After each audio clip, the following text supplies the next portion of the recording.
아, 동영상 강의 환경이 원활하지 못한 점 먼저 사과드립니다. 하여튼 이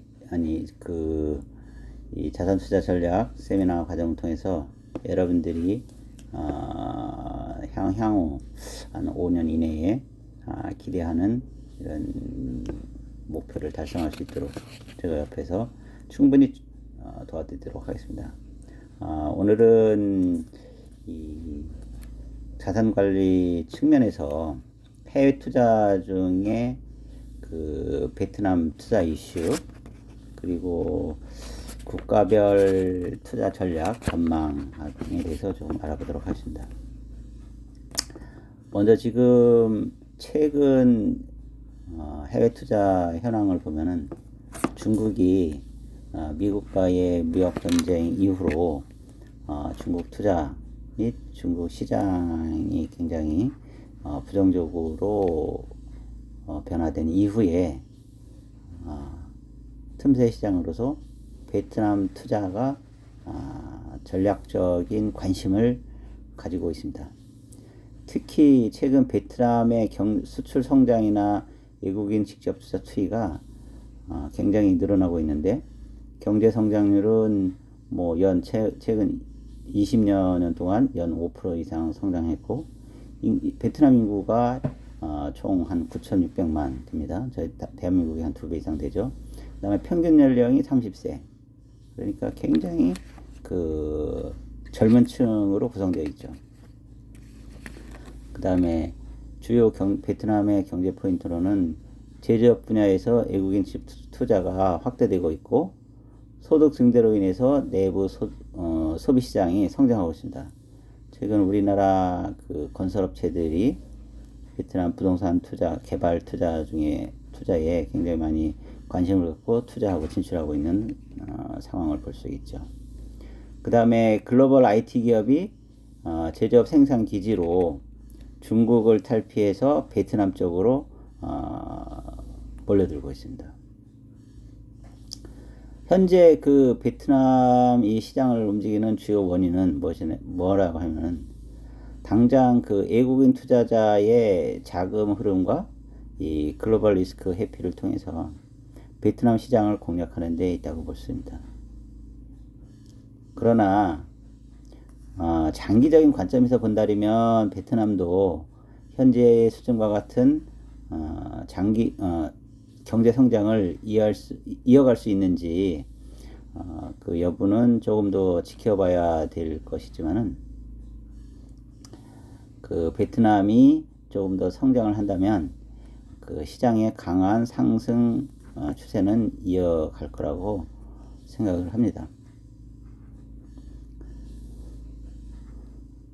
그 다음에 이제 최근에 베트남의 정치 환경이나 특히 사회주의 국가 또는 이런 데서는, 또는 저개발 국가 같은 경우에는 경제 상황의 변동에 따라서 정치 상황의 변동에 따라서 경제가 굉장히 영향을 많이 받는 상황인데, 베트남에도 좀 정치 이슈를 조금 우려하는 경향도 있지만, 베트남의 경우는 정치 환경이 상당히 안정적이라고 볼 수 있습니다.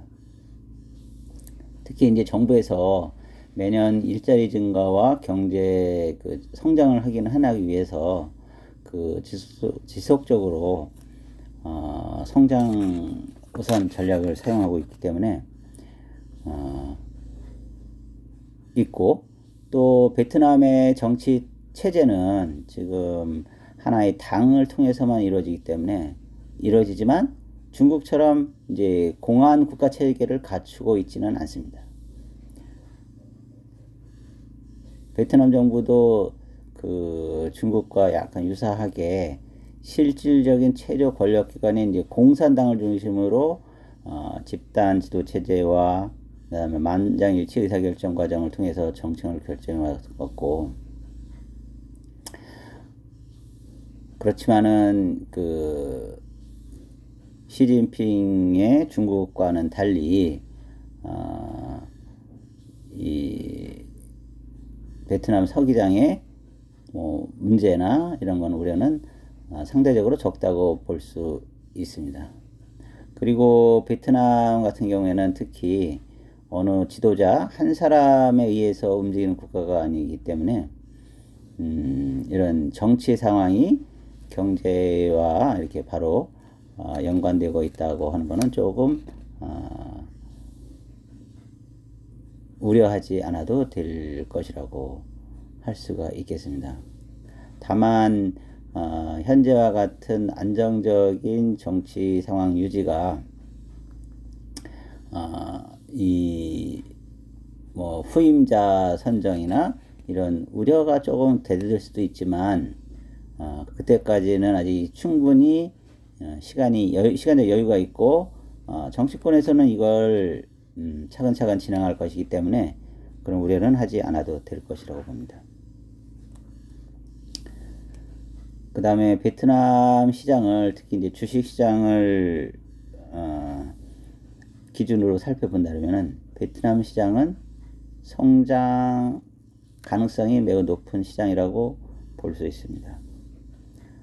지금 국내에서도 베트남의 투자 비중이 계속 증가하고 있고, 그 다음에 2008년 금융위기 이후에 베트남이 잠시 이제 위축되는 모습을 보였지만은 베트남은 다른 신흥 개발 국가와 달리 여러 투자 포인트를 갖춘 국가로 이제 성장했습니다.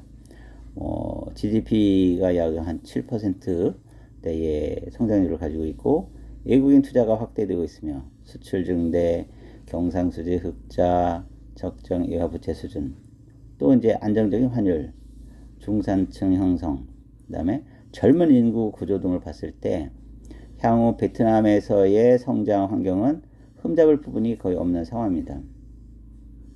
또한 주식 시장의 가격도 주변국 대비 낮은 수준이기 때문에 앞으로 이제 높은 이 성장과 이익 수준을 감안할 때 베트남 시장의 성장, 수익 전망은 높다고 볼 수 있겠습니다. 그 다음에 또 이제 한 가지 좀 우려하고 있는 게 뭐 중국이나 이런 거 마찬가지로 무역 분쟁이나 이제 글로벌 이슈가 이제 대두될 수 있는 건데, 이런 부분은 어떻게 해결할 수 있을까? 이거를 좀 들어볼 수 있겠습니다. 그런데 무역 분쟁이 만약 일어난다면 분명히 이제 수출이 감소하고 이렇게 되겠죠. 그렇지만은 궁극적으로 베트남은 무역 분쟁의 혜택을 많이 볼 가능성이 높습니다. 왜냐?